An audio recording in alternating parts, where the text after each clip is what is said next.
This is a 1973 Hunter Compact 2. And it's made by the company Hunter, who made these little fiberglass trailers from 1972 up to 1977. There are a few other models, some that have ovens, some that have a built-in toilet and black water tank. But this is one of their medium models, in that it had the big bed up front and had a stove and a refrigerator in it.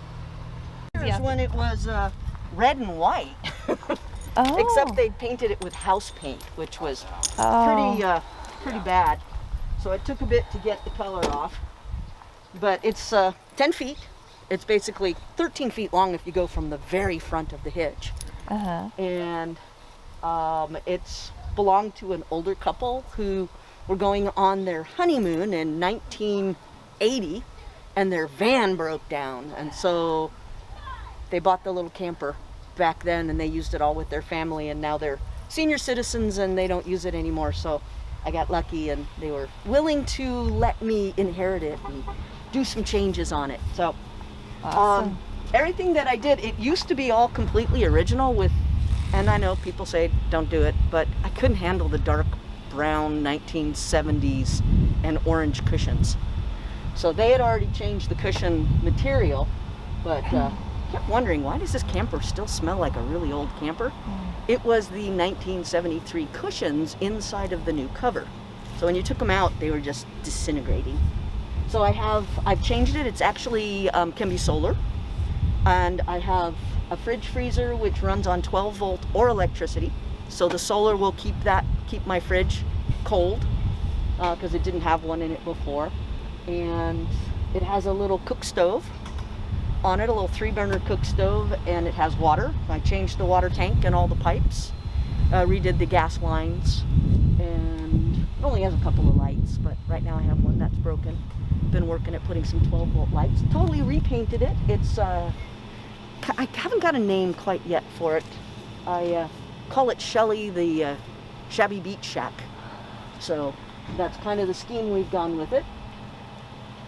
The front is a big gaucho bed or a seat, so you can sit 6 people around it if you want. And when it comes down, it makes a full queen-size bed, which is nice. And for anybody who's taller than me, I can come in when the top is down. Doesn't bug me at all. But when the top is up, it gives you a 6-foot walking space. And has a built-in pantry. Had a heater. Don't really need one here. I use the space as storage. And I put 12 volt plug-ins everywhere to charge all my gizmos and to charge the fridge. Has a little potty room in here, storage, and a little potty. So you've got a lot of space in there. It used to have the original toilet and fixture and everything in it, which was really gross. So we removed that. Did it have a shower or? No. No, just a toilet. Just toilet. Okay. Yeah. And then just the usual regular things that you normally have. Some of it's still original, some of it, it still has the, this is that quilted insulation liner. Oh, yeah. So it still has the original quilted liners. And at some point, from the ground up, I've been working, I'm still going to repaint the upper part of it, because that's still the original glaze. I found when I took it all apart and unpainted it, it was sort of a mint, those buttermints you used to get at a restaurant. Buttermint green and white, and then it was repainted red on top of that and white, which is cute, but the red paint just doesn't hold up. So you took that paint off and then you painted it this blue? Uh-huh. Oh, okay. Yeah, it's a boat paint. Oh, okay, yeah. So a fiberglass boat paint, right. and so getting the red paint off because it just infiltrates in through the fiberglass was a treat, to say the least. It took a long time, so that's why I haven't done the white part yet, because it looks okay. I know, isn't this stuff? Yeah, this is the original flooring, obviously. Oh, okay. It still has the funky floors, but it's cold underneath. So these cheap, super lightweight. Everything I put in here tries to be super lightweight. As you guys know, if you have one. I usually don't tow it with the truck. I usually tow it with a 4-cylinder with my little Toyota RAV. Do you know what the gross vehicle weight rating is on it? I do. Last year, Frank from over there, did everybody's weights. And mine was 1,480 pounds. And I don't think it had a full water tank, but it's only 11 gallons, probably had a half a tank of water.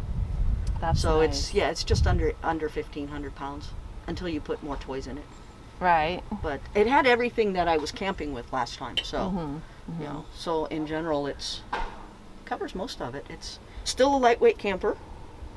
I've taken it out gold prospecting, out into the Pozo National Forest. You really have to strap things down because cupboards like to open and everything likes to end up in the middle of the floor. I've just recently replaced the springs because I recognized that my tires were way up in the well, and I looked at the springs and they were 50 years old. I'm like, okay, so we changed the springs and now I have this really tall camper. It's kind of cool. It's easier to tow it for sure. I'm glad I just cleaned it up. I just put the bed up. Oh, nice. That's so convenient. Yeah, you can walk in. And you only hit your head if you stand up too soon. Okay, yeah.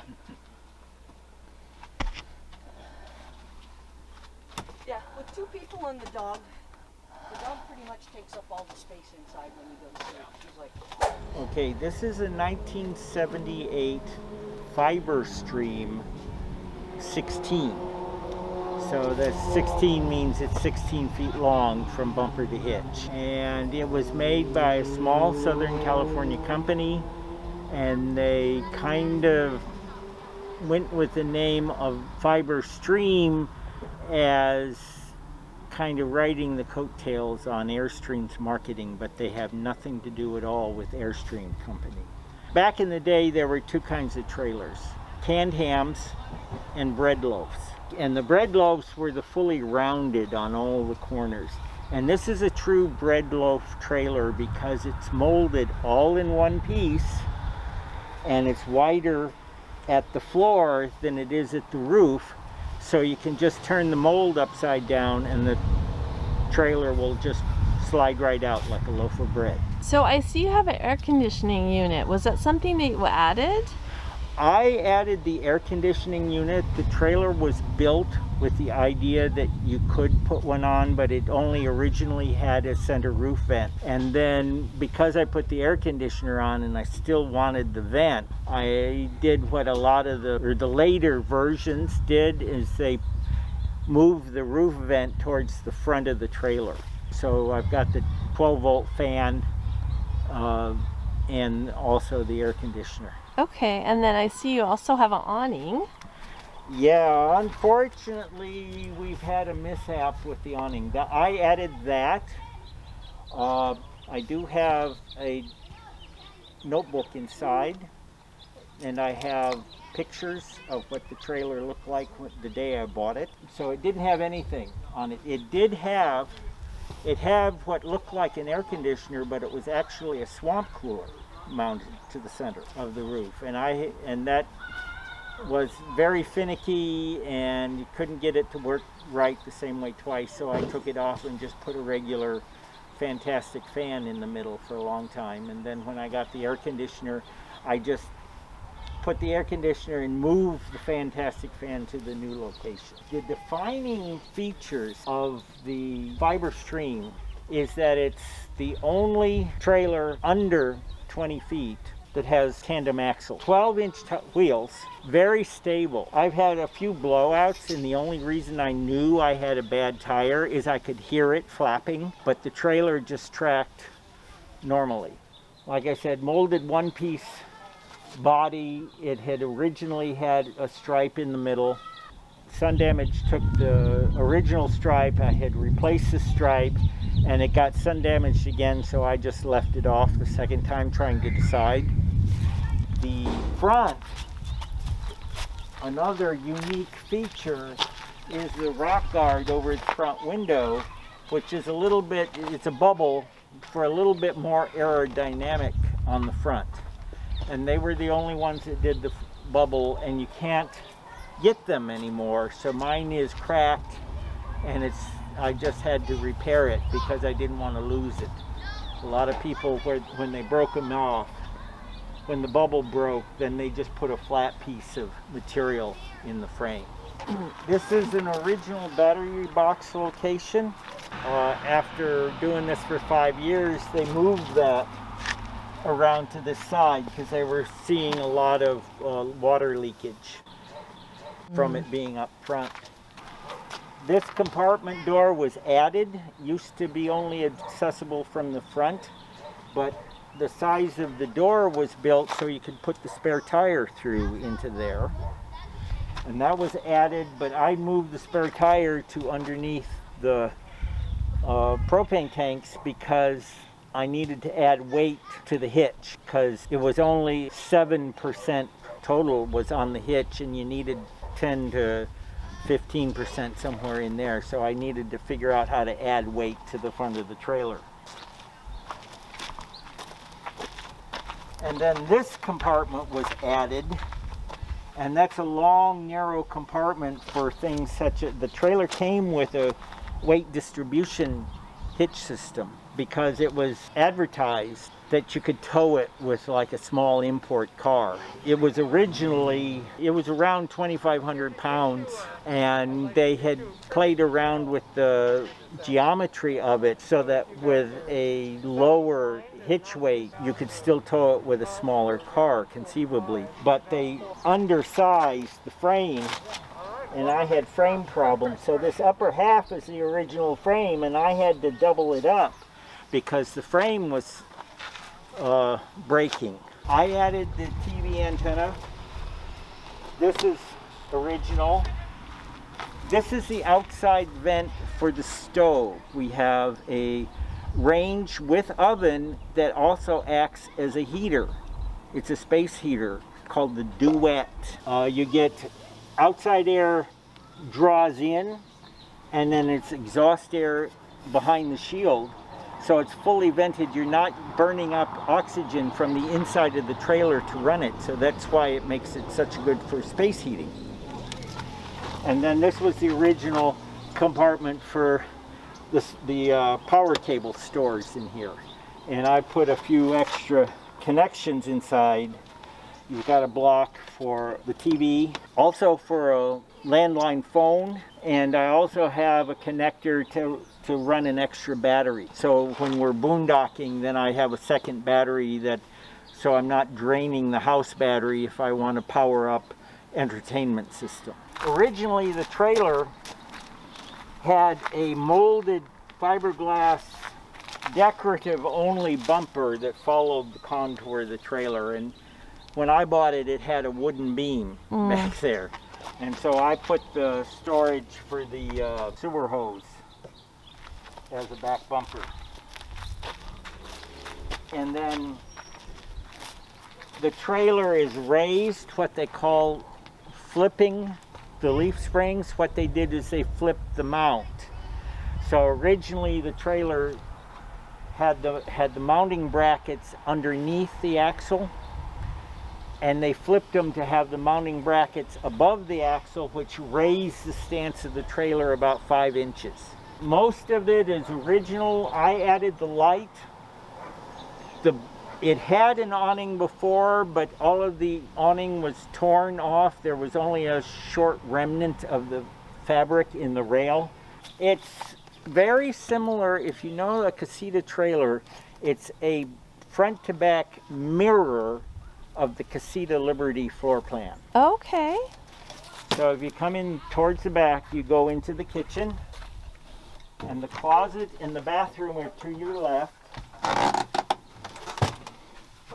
That's a big bed. What size is that? And that is a California king bed. My goodness. And we like to leave it as a bed, and we use the trays.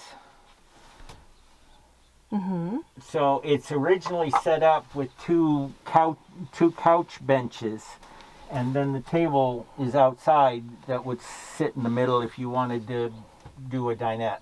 The upper level, what I call the loft, is actually a child's bunk that was a factory option. And if you can tell, the space is kind of tight up there. I don't know. And it only has 100-pound weight capacity. Now that decal right there, that Fiberstream, was that original, or was that something that you put in? No, that is something I added This trailer has green carpet and green upholstery, and so all of the original decals were also in green, and they were washed out because of the sun. So when I had new decals made, the guy gave me 3 of them. So I have replaced the front and back, and I put the 3rd one inside. And then my joke of the Hugh Hefner edition for the fact that we leave the bed made up as a bed 100% of the time. This is the pantry. And we added the microwave oven. They had the electrical connection here, but I had to route and add another circuit breaker because with the microwave oven and the air conditioning and the refrigerator all on the same circuit, they often pop the circuit breaker. So the air conditioner is on its own circuit right now. So, and I had taken out wood and use this fabric here to close the gap to keep the original door. Oh, I see. And this is a replacement refrigerator, and it's deeper front to back than the original was. So the original one was to this part of the cabinet, and this is all the original woodwork to the trailer. How did you get this to match? That actually was the panel off of the original refrigerator. I And see. since the framework is smaller, I only had to make a slight cut adjustment to get the original panel to fit. It's a 4 cubic foot. Oh yeah. Oh, nice freezer and everything. Yes. That is very nice. And then you got all the door space too. Very nice. Oh yeah, a cutout. It's a cutout. It's a cutout. That's yeah. how it came, huh? This is original. So this is the original stove and oven, and we use a propane coffee maker. Yeah, very nice. So you can see it's 3 burners, and I have the cover there. So you got your 3 stovetop burners and your oven control, and this extra switch is the electric blower motor, because the heat comes out this vent underneath. So this is for space heating. So you run the oven, and a 200-degree oven is low heat, and a 300-degree oven is medium heat, and broil is high heat on the oven. Then you have got a double sink right there. Yeah, this is a double sink. And some storage. And storage underneath. That's a lot of storage. Yes, and also storage underneath here around the wheel well. And then this is a full bathroom. Dry bath because you have a curtain. Oh, the curtain goes across. The curtain goes across. Clever. And then there's the sink in the corner.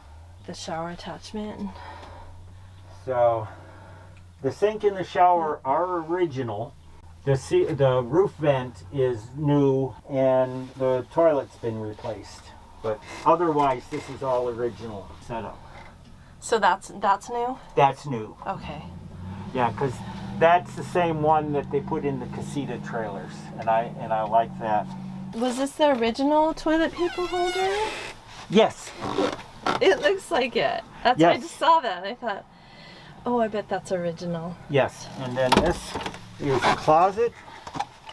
Now, it only had 1 shelf and a rod, and so I added all of the... This is what my trailer looked like the day I bought it. These are the original stripe locations, but I had just changed them out because the original, the way they did the graphics back then is they did the vinyl, and then they inked the vinyl. And so when the trailer sat out in the sun, all of the ink bleached away.